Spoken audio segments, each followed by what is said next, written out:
नमस्कार, मी सुशांत सावंत. पुढारी न्यूज मध्ये तुमचं स्वागत आहे. सध्या महानगरपालिकेची रणधुमाळी सुरू आहे. प्रत्येक राजकीय नेता हा त्याच्या प्रचारात असेल किंवा सभेमध्ये बिझी आहे. आपण रोज राजकीय नेत्यांच्या मुलाखती घेतोय. आज आपल्या सोबत आहेत भाजपचे आमदार प्रसाद लाड. सकाळी सकाळी आपण त्यांना भेटतोय आणि त्यांच्यासोबत आपण ब्रेकफास्ट देखील करणार आहोत. भाऊ, पुढारीमध्ये तुमचं स्वागत आहे. नवीन वर्षाच्या शुभेच्छा. व्यस्त आहात प्रचारात, सभेमध्ये. आम्ही बघतोय रोज रात्री तुम्हाला उशीर होतोय. आज तुम्ही आमच्यासोबत संवाद साधणार आहात. काय नेमकं सांगताय? नाही, खरं तर चर्चा विथ ब्रेकफास्ट हा कन्सेप्टच मुळी फार छान आहे. कारण सकाळी 8 वाजल्यापासूनचा प्रचार सुरू झाल्यानंतर 10-10:30ला प्रचंड भूक लागते आणि सुशांत ब्रेकफास्ट देणार म्हटल्यावर मी फार खुश झालो. पुढारी सोबत तुम्ही ब्रेकफास्ट करतात. भाऊ, वेळ मिळतो का? खरं तर आपण बघितलं असेल तर बिझी शेड्यूल असतं. एकीकडे व्यावसायिक तुम्ही आहात, दुसरीकडे राजकारणी आहात. आता जबाबदारी दिली आहे तुमच्याकडे महत्वाची. वेळ मिळतो सकाळी? नाही, वेळ मिळत नसतो, वेळ काढावा लागतो. आणि देश सर्वतोपरी, पक्ष सर्वतोपरी. त्यामुळे ज्या वेळेला निवडणुकीचा कार्यक्रम येतो किंवा देवाभाऊ ज्या ज्या वेळेला जिम्मेदारी देतो त्या वेळेला सर्व काम सोडून पक्ष संघटना, देशासाठी सर्व काही या माध्यमातून आम्ही कामाला सुरुवात करतो. आणि मग दिवस रात्री 2 वाजता 2:30 वाजता संपतो आणि सकाळी पुन्हा 7-7:30ला तो चालू होतो. आपण इतर राजकीय चर्चा करणार आहोत. तुमच्या राजकीय जीवनाबद्दल देखील आपण बोलणार आहोत. आपण जरा ब्रेकफास्टला सुरुवात करू. आपल्यासोबत प्रसाद लाड आहेत. प्रसाद भाऊ, आपण आता खरं तर नाश्ता ब्रेकफास्ट करायला इकडे आलेलो आहोत. हा खरं तर तुमचा कट्टा आहे. काय इथल्या आठवणी आहेत? रुईया नाका म्हटलं की एक इलेक्शन, रुईया नाका म्हटलं की कॉलेज इलेक्शन आणि मग त्यावेळेच्या युनिव्हर्सिटी सिनेटच्या निवडणुका. आणि रुईया नाका आणि कीर्ती कॉलेज हे 2 अड्डे असायचे. त्यापैकी रुईया नाका म्हणजे थोडा सोफिस्टिकेट कॉलेज स्टुडंटचा अड्डा आणि कीर्ती कॉलेजमध्ये थोडासा दबंग स्टुडंटचा अड्डा. त्यामुळे अनेक कलाकार, अनेक नेते, अनेक पोलीस अधिकारी, अनेक अंडरवर्ल्ड मधली लोक या 2 नाक्याच्या कट्ट्यांवरनं गेली. पण ही दबंगगिरी इथूनच आली, कारण प्रसाद लाड एक दबंग नेते म्हणून त्यांचे काय वर्षात ओळख झाले. ज्यांनी विद्यार्थी दशेमध्ये स्टुडंट राजनीतीमध्ये काम केलं तो नेता तुम्हाला दबंगच मिळेल. आणि त्यावेळेला ज्याची दबंगशाही जास्त जोरात तो नेता. दबंगशाहीवर बोलणार आहोत. राजकीय नेते गप्पा देखील होत्या. ऑर्डर करूया. प्रसाद भाऊ, तुम्हाला काय आवडतं इथलं? म्हणजे काय ऑर्डर करायची? इडली वडा सांबार आणि मैसूर साधा डोसा. नक्कीच इडली वडा सांबार येईपर्यंत आपण काही राजकीय देखील गप्पा मारू. प्रसाद भाऊ, खरं तर तुमचा राजकीय प्रवास जाणून घ्यायला आवडेल. कारण आपण जर बघितलं असेल तर एक सर्वसामान्य कुटुंबातला व्यक्ती मोठ्या पदावर जातो, राजकारणी होतो, आमदार होतो आणि व्यावसायिक देखील तुम्ही आहात. हा राजकीय आणि व्यावसायिक प्रवास तुमचा कसा झाला? खरं तर स्टुडंट पॉलिटिक्स पासून मी राजकारणात फार सक्रिय होतो आणि मला आवड होती. त्यानंतर जसं मी माझ्या अनेक इंटरव्ह्यू मध्ये सांगितलंय की माझे बायकोचे वडील आमदार होते आणि ते दबंग आमदार होते. तर त्यावेळेला असं वाटायचं की ह्यांच्यासारखं आपण देखील आमदार व्हायला पाहिजे. म्हणजे ते एक मराठी गाणं आहे ना, आमदार झाल्यासारखं वाटतंय, तसं डोक्यात होतं की कधीतरी आपण पण आमदार व्हायला पाहिजे. पण तो प्रवास एवढा सोपा नव्हता. कदाचित बायको माझी लक्ष्मी आहे, तिच्या पायात ते सत्ता आणि पैसा हे दोन्ही असावं. त्यामुळे ती तिथे जन्माला आली, वडील 3 टर्म आमदार राहिले, ती माझ्याकडे आली, मी 2 टर्म आता आमदार झालो, 1 वेळा राज्यमंत्री दर्जा राहिला. कालच मला मुख्य प्रचोद कॅबिनेट मंत्री दर्जा मिळाला. त्यामुळे ही सत्ता संघर्ष तर चालूच राहतो, परंतु याचबरोबर व्यवसाय मोठा झाला पाहिजे. समाजामध्ये जात असताना समाजाचं दायित्व म्हणून आपण काहीतरी केलं पाहिजे. आणि राजकारण आपला धंदा नसायला पाहिजे, राजकारण आपलं समाजकारण असलं पाहिजे. आणि व्यवसायातून अनेक गोष्टी आपल्याला करता येतात. जसं माझ्या व्यवसायात माझ्याकडे 1,05,000 लोक एम्प्लॉई आहेत. म्हणजे मी एम्प्लॉयमेंट जनरेट करणारा मी व्यवसाय. माझी स्वतःची फॅसिलिटी मॅनेजमेंट कंपनी आहे, एअरपोर्ट मॅनेजमेंट कंपनी आहे. त्यामुळे 1,05,000 कुटुंबांना मी व्यवसाय आहे. आणि त्याच्यामुळे राजकारणावरती मी अवलंबून नाही. तर माझ्या व्यवसायातून येणाऱ्या पैशातून मी राजकारण करतो, समाजसेवा करतो, कॅन्सर सेंटर चालवतो, डायलिसिस सेंटर चालवतो, चालते फिरते दवाखाने चालवतो. दर वर्षाला 150 मुलं मी एज्युकेशनसाठी दत्तक घेतो. 150-200 मी ऑपरेशन्स करतो. ग्रामीण भागांमध्ये माझ्या शाळा आहेत. त्यामुळे अनेक कामं मी आणि माझी बायको या व्यवसायाच्यामुळे करू शकतो. आणि त्यामुळे समाजामध्ये एक नाव आहे, समाजामध्ये प्रतिष्ठा आहे. जिथे जाते तिथे लोक प्रेम करतात. बऱ्याच आता आमची चित्राताई म्हणते की तुझ्याकडे सेल्फीसाठी लाईन लागलेली असते, पण हे लोकांचं प्रेम, त्यामुळे आनंद वाटतो. भाऊ, लोकांचं प्रेम आहे, पण मी प्रसाद लाड हे उत्तम राजकारणी आहेत, मात्र प्रसाद लाड यांच्यामध्ये एक हळवा व्यक्ती देखील जपलेला आहे. कारण आम्ही एका भाषणात बघितलं तुमच्या डोळ्यातून, म्हणजे तुमचा तो संघर्ष सांगताना तुमच्या डोळ्यातून मी तुम्हाला आजही सांगतो मी भावनिक माणूस आणि भावनिक हे माणसाने असलंच पाहिजे. आजही कैक वेळा देवाभाऊंचे निर्णय ज्या वेळेला मी पाहतो, देवाभाऊ काही गोष्टी करतात, काही लोक आम्हाला येऊन भेटतात, त्यांच्या आम्ही केलेले कामं आणि आमच्यामुळे झालेली त्यांची कामं सांगतात, आमच्या डोळ्यात पाणी येतं. कारण आम्ही भावनेतून मोठे झाले लोक, आम्ही पलाळ लालबागमध्ये मोठे झालेले लोक, रुईया कॉलेज, कीर्ती कॉलेजच्या कट्ट्यावरची आम्ही मुलं आहोत. आमच्या बरोबरची मुलं आजही संघर्ष करतात.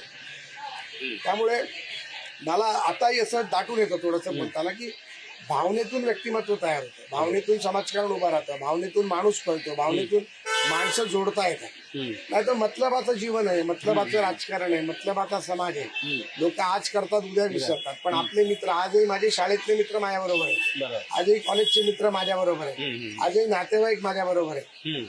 लोक 31 डिसेंबर, दिवाळी याला त्याला बाहेर फिरायला जातात, मी आजही माझ्या कुटुंबाबरोबर ते सगळं करतो. त्यामुळे एक भावनिक नातं आहे आणि माझी बायकोही ते जपते, त्यामुळे मजा येते. आणि आम्ही देवाभाऊची माणसं, बरोबर, आमचा देवाभाऊच भावनिक आहे. अगदी बरं. प्रसाद लाड यांचे राजकीय मित्र खूप आहेत. आपण जर बघितलं असेल तर प्रसाद लाड यांचे काँग्रेस सोबत चांगले संबंध आहेत, ठाकरेंच्या नेत्यांसोबत चांगले संबंध आहेत. मिलिंद नार्वेकर तुम्ही मित्र आहात, राज ठाकरे तुमचे चांगले मित्र आहेत. हे जमतं कसं प्रसाद लाड यांना? कारण राजकारणात अनेक शत्रू असतात, मात्र तुमच्या सगळ्यात जास्त मित्र आहेत. तुझा प्रश्न ऐकल्यावर मला थोडा ठसका लागला. अनेक मित्र आहेत माझे, निश्चितपणे अनेक मित्रांचा मी मित्र आहे. कारण मला असं नेहमी वाटतं की राजकारणाच्या पलीकडे पण संबंध असावा. बरोबर. राजकारणाच्या पलीकडे जाऊन पण काही मैत्री जपायला पाहिजे. बरोबर. अनेक वेळा मी ती जपायचा प्रयत्न करतो. नितीन सरदेसाई माझा मित्र आहे, बाळा नांदगावकर माझा मित्र आहे, विनोदजींचे माझे संबंध चांगले आहेत. आशिष आणि मी कॉलेजचा मित्र आहे, आशिष शेलारजी, प्रवीण दरेकर, आम्ही कॉलेजचे मित्र आहोत. काँग्रेसमधले अनेक लोक माझे मित्र आहेत. आम्ही ते जपायचा प्रयत्न करतो. काय असतं, संघर्ष हा निवडणुकीपुरता, संघर्ष हा तत्वासाठी, संघर्ष हा आपल्या विचारांसाठीचा आहे. बरोबर. आपण मातृभूमीसाठी कामं करतो. आम्ही भारतीय जनता पार्टीत आहोत, ते एका विचाराने आहे, राष्ट्रीयत्वाच्या विचाराने आम्ही काम करतो. राष्ट्रीयत्व म्हणजे हिंदुत्व या विचाराने आम्ही काम करतो. आणि मग त्या विचारधारेमध्ये कुठेतरी आमची तफावत होते. पण राजकारणासाठी किंवा स्वार्थासाठी मित्रांना विसरणं हा आमचा धर्म आहे. त्यामुळे मी मित्र जपतो, खूप मित्र आहेत माझे आणि ते जपत राहील. राज ठाकरे तुमचे मित्र आहेत, आता मी उल्लेख केला. मधल्या काळात तुम्ही राज ठाकरेंना देखील भेटलात. आता हे दोन्ही ठाकरे बंधू एकत्र आलेले आहेत. कधी राज ठाकरेंशी बोलणं झालं यानंतर काही? ज्या वेळेला सन्माननीय राजसाहेबांची उद्धवजींबरोबर चर्चा चालू होती, त्या गणपतीच्या काळात, दिवाळीच्या काळात मी एकदा दोनदा त्यांना भेटले. कारण आमचा एक नित्यक्रम असतो गणपती दिवाळीत भेटणारा. मी त्यावेळेला त्यांना म्हटलं होतं की साहेब, उद्धव बरोबर करताय, करत असताना विचार करून करा. हा माणूस शब्दाला जागणारा नाही. आणि मला वाटतं त्यांनी त्यांच्या एखाद दोन मुलाखती ते म्हटलंय की उद्धव ठाकरेवर विश्वास ठेवण्यासारखा उद्धव ठाकरे नाहीये. आता ठीक आहे, आता ते जवळ गेले. उद्धव ठाकरेला गरज होती, कदाचित राजकीय गरज त्यांची आहे, कारण आता अस्तित्वाची लढाई. पण या अस्तित्वाच्या लढाईत दोन ठाकरे एकत्र आले म्हणून काय होईल असं मला काय वाटत नाही. सगळं जर गणित केलं तर इज इक्वल टू 0 हेच दिसेल तुम्हाला. कारण भारतीय जनता पार्टी, शिवसेना, महायुती जी आमची आहे रिपब्लिकन पार्टी बरोबर, ही जमिनीतल्या कार्यकर्त्याची होती. भाऊ, खरं तर आता ठाकरे ब्रँडची चर्चा सुरू आहे. मधल्या काळात बेस्टच्या निवडणुका झाल्या, तिथे चित्र स्पष्ट आलं. पण आता ठाकरे ब्रँडची हवा दिसते. हो सुशांतजी, यांनी ब्रँड बोलणंच बंद केलं. बी बँड वाजवलं. बीएससीच्या निवडणुकीत ठाकरे ब्रँड म्हणून त्यांच्या एका नेत्यांनी बॅनर लावले. नंतर मी निवडणुकीत उतरलो आणि मी निवडणुकीत उतरणार पण नव्हतो. अशा या सहकारातल्या निवडणुका आमच्याकडे वर्षातून 40 होतात. प्रवीण दरेकर आणि आम्ही रोज लढत असतो. पण हे ब्रँड म्हणून लढले म्हणून आम्ही लढलो आणि धुवा उडवला. 21-0 ब्रँड 0वर आउट. आता काय होईल? आता तीच परिस्थिती आहे. एका बसमध्ये बसतील एवढे नगरसेवक दोघांचे म्हणून निवडून आले तरी खूप झाले. भाजपला किती आत्मविश्वास वाटतो? 150+. 150+. भाजप, शिवसेना, रिपाई 150+. कोणते मुद्दे असे आहेत जे मुद्दे तुम्ही घेऊन मुंबईकरांकडे जाणार? तुम्ही म्हणताय आम्ही टीकेच्या मुद्द्यावर राजकारण करत नाही. आम्ही विकासाच्या मुद्द्यावर राजकारण करतो. आम्ही देवाभाऊनी केलेला विकास लोकांना दाखवतो. आम्ही कोस्टल रोड लोकांना दाखवतो, आम्ही मोनो लोकांना दाखवतो, आम्ही मेट्रो लोकांना दाखवतो, अटल सेतू लोकांना दाखवतो. चर्चगेट पासून सुरू झालेला कोस्टल रोड हा आता बांद्र्यापर्यंत आहे. बांद्रा ते वर्सोवा काम चालू आहे. वर्सोवा ते दहिसर काम चालू आहे. दहिसर ते भाईंदर काम सुरू होत आहे. भाईंदर ते विरार काम सुरू होत आहे. विरार ते अलिबाग कॉरिडॉर सुरू होतोय. अलिबाग ते पुन्हा नरिमन पॉइंट अटल सेतू येतोय. मुंबईच्या खाली 56 किलोमीटरचं 3 लेअरचं टनल रोड तयार होत आहे. त्यामुळे अटल सेतू तुम्ही नरिमन पॉइंट वरनं निघाल्यानंतर अटल सेतूला 20व्या मिनिटाला जाता. मी जो तुम्हाला पूर्ण मुंबई प्रदक्षिणा सांगितली म्हणजे महामुंबईची प्रदक्षिणा, मुंबादेवीचं दर्शन, सिद्धिविनायकाचं दर्शन, महालक्ष्मीचं दर्शन हे आम्ही 59 मिनिटात पूर्ण करणार आहोत. अहो या मेट्रोला टीका केली ना, काय मेट्रो केली, अंडरग्राऊंड केली, पाणी भरलं. आज लाखो लोक या मेट्रो मधनं जात आहेत. परवा आमच्या देवाभाऊनी त्या मेट्रोमध्ये इंटरव्ह्यू दिला तर मुझे मिरची लगी तो मैं क्या करू, अशी परिस्थिती यांची आहे. अरे ज्यांनी केलं त्याची तुम्ही वावा तरी करा. त्यामुळे आम्ही विकासाच्या मुद्द्यावर, शैक्षणिक विकास असेल, इंटरनॅशनल एज्युकेशन हब नवी मुंबईत येतोय, मेडिकल हब भारतातला सगळ्यात मोठा नवी मुंबईत येतोय, क्लाउड हब जगातला जवळजवळ मोठा जो मायक्रोसॉफ्ट बरोबर गुगल बरोबर मुंबईमध्ये येतोय. अनेक IT पार्क येत आहे, अनेक इंडस्ट्रियल पार्क येत आहे, अनेक लॉजिस्टिक पार्क येत आहे, अनेक गोष्टी या मुंबईत आम्ही आणतोय आणि ते देवाभाऊ आणतोय. त्यामुळे आम्ही विकासाचं बोलू. काय आहे, 4 प्रकारचे जनरेशन वोटर्स आहेत. एक झेनझी वोटर आहे, जे तुमच्यासोबत राहील 100% राहील, तो विकास बघतो. आज देखील संजय राऊत यांची मुलाखत, संजय राऊत यांनी उद्धव ठाकरे, राज ठाकरेंची मुलाखत घेतली. तर महेश मांजरेकर देखील होते. मराठी अस्मितेसाठी आम्ही एकत्र आलो, मराठी माणसाला आम्हाला वाचवायचं असतं. महेशला मी कालपासून फोन करतोय, फोन लागत नाहीये. मला महेशला विचारायचं आहे, ही मुलाखत घ्यायला हेच भेटले होते का? ओ संजय राऊत म्हणतो ही महाराष्ट्राची मुलाखत आहे. अरे ठाकरे म्हणजे महाराष्ट्र आहे का? इथे फिरणारा गावडे, साटम, आंबोले, पाटील, जाधव, लाड, सामंत, सावंत हे सगळे महाराष्ट्र आहेत ना. हे म्हणजे महाराष्ट्र. मग आम्ही कोण? कर्नाटक. आम्ही कोण? मध्य प्रदेश. अरे काही बोलता तुम्ही. हे आले म्हणजे महाराष्ट्र आला, हे उठले म्हणजे मराठी माणूस उठला, हे उठले म्हणजे मराठी म्हणजे आम्ही. अरे कोण तुम्ही? कोण तुम्ही? मराठी माणसासाठी तुम्ही काय केलं? उद्धव ठाकरेंनी शिवाजी पार्कच्या मैदानात यावं.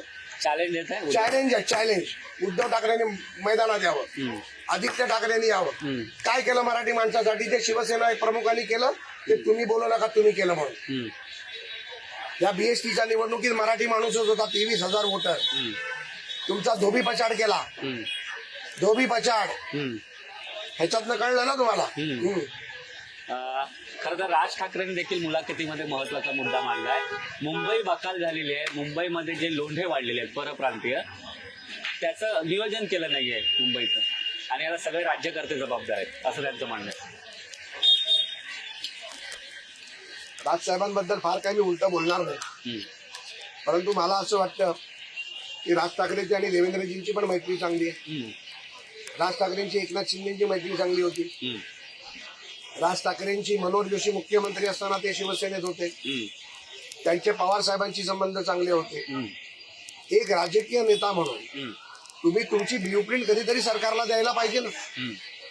तुम्ही टीका करण्यापेक्षा तुमचं सरकार आल्यावर तुम्ही काय कराल हे जर सांगितलं तर महाराष्ट्रातल्या जनतेला ते आवडेल. मुंबई बकाल आहे, मेट्रोमध्ये पाणी भरलंय, गटार वाहत आहे, हे लोक बघतायत. 80 लाख कॅपॅसिटीच्या मुंबईमध्ये 1.5 कोटी मुंबईकर राहत आहेत. ते मुंबईकर बघतायत. आजही मुंबई चांगली करण्याचं काम देवाभाऊ करतोय. तुमचे विधानसभा अध्यक्ष गेल्या काही दिवसांपासून अडचणीत आहेत. हरिभाऊ राठोड असतील, त्यांनी त्यांच्यावर टीका केली, कुठेतरी धमकावण्याचा प्रयत्न झाला असं त्यांचं म्हणणं आहे. एक गोष्ट मला तुम्हाला फार स्पष्टपणे सांगायची आहे. आरोप किती तारखेला झाला? 4 तारखेला. फॉर्म भरायची तारीख होती 30, स्कुटिनी करून 30 तारखेला झाली. 2 तारखेपर्यंत माघार घ्यायची तारीख होती. जर धमकी दिली असती तर 2 तारखेला दिली असती. 4 तारखेला का धमकी दिली गेली? त्यामुळे आरोपात काही तथ्य नाही. ज्या पद्धतीमध्ये संजय राऊत बोलले, ज्या पद्धतीमध्ये काँग्रेसचे नेते बोलले की माननीय राहुल नार्वेकरांना अशा प्रकारे बोलण्याचा अधिकार नाही. राहुल नार्वेकर एका संविधानिक पदावर आहेत, विधानसभेचे अध्यक्ष आहेत. विधानसभेचं सत्र चालू राहतं त्यावेळेला त्या अध्यक्षाचा त्यांना अधिकार असतो आणि बाकीच्या वेळेला ते आमदार देखील आहेत, ते नेते देखील आहेत. मग असं जर असेल विधानसभेचा आणि विधान परिषदेचा सभापती जर संविधानिक आहे तर मग तिकडे निवडणुका घेऊ नका, त्यांना बिनविरोध निवडून द्या. ते करता का तुम्ही? नाही करत. त्यामुळे लोकशाही माहीत नाही, लोकशाहीची तत्व माहीत नाही. आरोप करायचे म्हणून करायचे, एखाद्या माणसाला बदनाम करायचं आणि बदनाम कसं करायचं हे षडयंत्र हे काँग्रेस आणि उभाटा शिवसेनेला बरोबर माहिती. मधल्या काळात मनसे अध्यक्ष राज ठाकरे यांनी देखील हिंदुत्वाची भूमिका घेतली होती. आपण जर बघितलं असेल तर मग तो भोंग्यांचा मुद्दा असेल किंवा इतर मुद्दे असेल आणि त्या हिंदुत्वाच्या भूमिकेवरच लोकसभा निवडणुकीत त्यांनी तुम्हाला देशात पाठिंबा दिला मला होता. तेव्हा आनंद वाटला होता, पण आता ते घेत नाहीये. भूमिका चुकली आता. आता घेत नाहीत, त्याचं दुःख वाटतंय. मी काल एका पॉडकास्ट मुलाखतीत म्हटलं की त्यांच्या जाहीरनाम्यामध्ये हिंदू मराठी कुठेच नाहीये. एकदा तरी दोन्ही भावांनी जाहीर सभेत शिवाजी पार्कच्या सांगावं 11 तारखेच्या की आम्ही हिंदुत्वाचा पुरस्कृत करतो, आम्ही मराठी महापौर देऊ, आम्ही हिंदू महापौर देऊ. तो कोण MIMचा कोणतरी बोलला आम्ही बुरखाधारी महापौर बनवू, त्याचा विरोध करावा इम्तियाज जलीलचा. इम्तियाज आमचा देखील मित्र आहे, पण राजकीय आमचा त्याचा विरोध आहे. त्यांनी बोलावं की आम्ही बुरखाधारी करायला देणार नाही, आम्ही हिंदू मराठी महापौर करू म्हणून. ती बोलायची हिंमत आहे का? आणि मला वाटतं की राजसाहेबांनी त्यांची भूमिका बदलवली. उद्धव ठाकरेंनी टोपी बदलली म्हणून राजसाहेबांनी बदलू नये, माझी त्यांना नम्र विनंती. मित्र म्हणून त्यांना सल्ला देत आहे. ते आता मित्र मानतील की नाही मला माहित नाही, पण आम्ही सल्ला देऊ शकतो. ओपन फोरम आहे, ओपन व्यासपीठ आहे, राजकारण आहे, लोकशाही आहे, आदर आहे त्यांच्याबद्दल. भाऊ, आम्ही तुमचे सध्या व्हिडिओ बघतोय. म्हणजे काल तुम्ही ठाकरेंची बालेकिल्ला असा, आता त्यांची ओळख आहे, त्यांचे आमदार आहेत, त्यांचे नगरसेवक आहेत. त्या लालबाग परळमध्ये तुम्ही फिरताय, काय प्रतिसाद मिळतोय तुम्हाला लोकांकडून? प्रचंड प्रतिसाद. तुम्ही बघितला किती विश्वास वाटतो की? मी म्हणतो की शिवडी विधानसभेमध्ये 6 जागा आहेत, 6 पैकी 4 जागा आमच्या निवडून येतील. 4 जागा. ह्याचं कारण आहे विकास आहे. अभिदयनगरचा विकास कोणी केला? एवढ्या वर्ष आणि कमिशनच्या नावाखाली बिल्डर शोधत राहील, परंतु देवाभाऊनी निर्णय घेतला, 630 फुटाचं घर द्यायचा निर्णय झाला. जिजामाता नगर बिल्डरच्या भांडणात अडकली होती, SRA निर्देश दिले, माडाने आणि SRA तो डेव्हलप करा. शिवडी मधली BTT चाळ, BIT चाळ डेव्हलपमेंटला निघाली, कोस्टल डेव्हलपमेंटला निघाला. जो गिरणी कामगारांचा गट होता, माझं लहानपण गेलं परळ शिवडी. एक काळ होता शिवसेनेच्या व्यतिरिक्त जर कोणी झेंडा लावला तर लोक मारायचे. आज त्या गडामध्ये उद्धव ठाकरेंना उमेदवार मिळत नाही अशी परिस्थिती. सुधीर आमचा मित्र आहे, लालबागच्या राजाचा सेक्रेटरी. आता सुधीरच्या जीवावरती लालबागच्या राजाच्या आशीर्वादाने निवडणूक जिंकण्याचा प्रयत्न करताय, पण लालबागचा राजा देखील नवसाला पावणारा राजा आहे. तो चुकीच्या लोकांना आशीर्वाद नक्की देणार नाही. भाऊ, आपण जर बघितलं असाल तर मधल्या काळात म्हणजे सगळ्याच राजकीय पक्ष, म्हणजे भाजप म्हणत नाहीये, ठाकरेंची शिवसेना असेल त्यामध्ये मोठ्या प्रमाणात बंडखोरी बघायला मिळाली. हे नेमकं असं का होतं? कारण एक आरोप होतोय की जे बाहेरून येत आहेत त्यांना तिकीट दिलं जातं. आपण एक बघा, संघटना जेव्हा वाढते, अनेक पक्षात लोक येतात, अनेक लोकांना तिकीट मिळतात, अनेक लोकांना तिकीट मिळत नाही. इन्स्पिरेशन राजकारणामध्ये जो व्यक्ती येतो तो इन्स्पायर्ड असतो, तो इन्स्पिरेशन घेऊन येतो, तो अँबिशन्स घेऊन येतो. काही लोक ओव्हर अँबिशन असतात, त्याला तिकीट मिळाली नाही की त्याला असं वाटतं की मीच होतो जो मी निवडून येऊ शकतो, आणि मग तो उमेदवारीसाठी प्रयत्न करतो. पण मी आणि आशिष शेलारनी, अमित सटमनी, प्रवीण दरेकरांनी आम्ही प्रयत्न करून मुंबईतल्या जवळजवळ 95% बंडखोरी आम्ही शमवली. 2-4% उभे आहेत, त्या मला वाटत नाहीत कुठे आम्हाला त्रास देऊ शकते, आणि त्याची आम्हाला काळजी पण नाही. आमच्या या मतदारसंघात पण बंडखोरी झाली, पण आम्हाला काळजी नाही, आमची बहीण बसली, ती निवडून येणार. पण आम्ही त्याला घाबरत नाही. आम्हाला मुंबईतला माणूस हा व्यापारी वर्गाचा असेल, कष्टकरी असेल, कामगार असेल, डबेवाला असेल, गिरणी कामगार असेल, बेस्ट कामगार असेल, महापालिका कर्मचारी असेल, सुशिक्षित असेल, शिक्षित असेल, तो कमळ बघतो, तो हिंदुत्वाचा धनुष्यबाण बघतो आणि मतदान करतो. त्यामुळे आमचं मतदान हे पक्क मतदान, आणि आम्हाला पूर्ण खात्री आहे की आमचे मुंबईमध्ये आम्ही 137 जागा लढतो आहोत. 137 मध्ये आम्ही 115 जागा पार करू, आणि शिंदेसाहेब 90 मध्ये 60-65 जागा पार पडतील. भाऊ, दोन ठाकरे बंधू एकत्र आले, मात्र राज ठाकरे यांच्या मनसेमध्ये मोठ्या प्रमाणात फूट पडताना पाहायला मिळते. संतोष धुरी सारखा कार्यकर्ता म्हणजे अनेक वर्ष राज ठाकरेंसोबत राहिलेला आहे. संदीप देशपांडे आणि संतोष धुरी अशी एक जोडगोळी होती. त्या जोडगोळीतली एक जोडी जी आहे ती फुटलेली आहे आणि तो तुमच्याकडे आलाय संतोष धुरी, आणि आता संदीप देशपांडेंच्या नावाची चर्चा सुरू आहे. संतोष हा अतिशय चांगला कार्यकर्ता आहे. एअरपोर्टमध्ये तो युनियन चालवत होता, त्यावेळेपासून माझी त्याची मैत्री आहे. कीर्ती कॉलेजचा तो विद्यार्थी आहे, त्यामुळे त्याची माझी मैत्री आहे. संदीपही माझा चांगला मित्र आहे. परंतु कुठेतरी उद्धव ठाकरेंचं जे राजकारण आहे, जसं मागच्या वेळेला आमच्याशी युती केली, मला किरीट सोमय्या नको, कदाचित आता युती करेल तर सांगेल मला प्रसाद लाड नको, तसं त्यांनी अट घातली. संदीप देशपांडे आणि संतोष धुरी मला मातोश्रीवर चर्चेला नको. कोणालाही वाईट वाटेल ना. सगळेजण त्याग करणारे नसतात. किरीट सोमय्याने पक्षासाठी त्याग केला. किरीट सोमय्या पहिला पक्षाला मानतो, पहिला मातृभूमीला मानतो, नंतर स्वतःचं राजकारण करतो. त्यांनी ते सहन केलं. संतोष धुरीने सहन नाही केलं. तो भारतीय जनता पार्टीत आला, हिंदुत्वाच्या मुद्द्यावर आला. यांनी हिंदुत्व सोडलं म्हणून तो या पक्षात पक्ष सोडून आला. त्यांनी काल मी असं ऐकलं, म्हणजे मी पाहिलं नाही ते, त्यांनी राजसाहेबांवर पण टीका केली. पण माझं एक म्हणणं असतं की आपण ज्या पक्षामध्ये काम करतो त्या पक्षामधनं आपण सोडत असताना आपण नवीन कशासाठी चाललोय ते आपण केलं पाहिजे. बरोबर. आणि जनतेसाठी आम्ही काय करणार ते आम्ही केलं पाहिजे. त्यामुळे मला वाटतं ह्या निवडणुकीनंतर कदाचित ते स्वतः बापले मुंबईत राहतील की नाही याची शंका आहे. कुठे जाते आता बघूया कुठे जातो. भाऊ, आता एक प्रश्न असा निर्माण झाला. आपण जर बघितलं असतं तर तुमच्यासोबत अजित पवार यांचे राष्ट्रवादी आहे, मात्र आता ते तुमच्यासोबत निवडणूक लढत नाही. त्यांनी एक विधान केलंय की शरद पवार आणि आम्ही एकत्र आल्यामुळे जुनी नाती जी आहेत ती पुन्हा एकत्र आली आणि कार्यकर्त्यांमध्ये उत्साह निर्माण झाला. बघा, अजित दादा हे महायुती सरकारचे एक पार्टनर आहे. मी एक महायुतीचा समन्वयक आहे. त्यामुळे दादांवरती मी बोलणं योग्य नाही. परंतु ज्या पद्धतीमध्ये दादांच्या तोंडून काही वक्तव्य निघाली पुण्यामध्ये, ती आम्हाला मान्य नाही. त्याचं उत्तर सन्माननीय बावनकुळे साहेबांनी आणि मुख्यमंत्र्यांनी देखील दिलं. आमचे चंद्रकांत दादा देखील देत आहेत.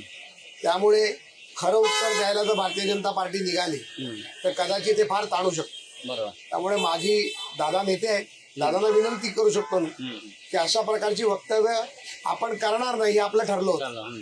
त्यानंतर जर तुम्ही वक्तव्य करत असाल तर अजून आमच्याकडे 7 दिवस आहेत, आम्ही वक्तव्य करू शकतो. भाऊ, आता 66 उमेदवार जे आहेत बिनविरोध तुमचे निवडून आले, त्यामध्ये एकनाथ शिंदेच्या शिवसेनेचे असतील किंवा भाजपचे असतील, युतीचे 66 मी म्हणतोय. मात्र यावरून आता आरोप असा होतोय की इथे पैशाचा वापर केला गेला आणि त्यामुळे हे सगळे उमेदवार जे आहेत ते त्याने माघार घेतलेले. त्याच्या 2 विषय मी तुम्हाला सांगतो. अहो, तुम्हाला उमेदवारच मिळाले नाही. तुम्ही आता आमच्यावर आरोप करता. आता तुम्ही काहीतरी 7 का 8 सभा घेणार होते, आता एकच सभा घेताय. आता म्हणतात मैदान मिळालं नाही. खोटं किती बोलता तुम्ही. मैदान नाही मिळालं तर रस्त्यावर कर सभा. तुम्हाला माहितीये तुमच्याकडे जनता नाही, तुमच्याकडे कार्यकर्ता नाही, तुमच्याकडे नेता नाही, तुमच्याकडे लोक नाही, तुमच्याकडे पैसे काढण्याची दानत नाही. पूर्वी यांनी सभा घ्यायच्या आणि व्यवस्था भाजपाने करायची. ती दानत नाही द्यायची. जे तिकीट देताना पैसे घेतात ते उमेदवाराला काय पैसे देणार. त्यामुळे याच्या बाबतीतला उहापोह नारायण राणेंनी बऱ्याचदा केलाय, राजसाहेबांनी बऱ्याचदा केलाय, छगन भुजबळांनी बऱ्याचदा केलाय, अनेक नेत्यांनी, एकनाथ शिंदेनी केला. त्यामुळे ह्यांच्या बोलण्यात काही तथ्य नाही, यांच्या बोलण्यात काही अर्थ नाही. हे सगळे ढोंगबाज आहेत. तुम्हाला पुन्हा एकदा सांगतो, मुंबईचा महापौर हा मराठी हिंदू महापौर बनेल. मुंबईचा महापौर हा Bharatiya Janata party, Shiv Sena, Republican party of इंडियाचा युतीचा महापौर बनेल. मुंबईचा महापौर हा सुशिक्षित आणि मुंबईकर मनाने निवडून दिलेला महापौर बनेल. आणि 100% 150+ हा मुंबईचा महापौर Bharatiya Janata party, Shiv Sena, Republican party of India युतीचा बनेल. मुंबईचा महापौर हा शिवसेना भाजप युतीचा असेल आणि आम्ही 150च्या वर जागा जिंकू असा विश्वास आमदार प्रसाद लाड यांनी व्यक्त केलेला आहे. प्रसाद भाऊ, खूप खूप धन्यवाद. तुम्ही इतक्या बिझी शेड्यूलमध्ये आम्हाला वेळ दिलात. अशाच राजकीय नेत्यांच्या आपण मुलाखती घेत राहणार. आपल्यासोबत प्रसाद लाड होते. तुर्तास धन्यवाद.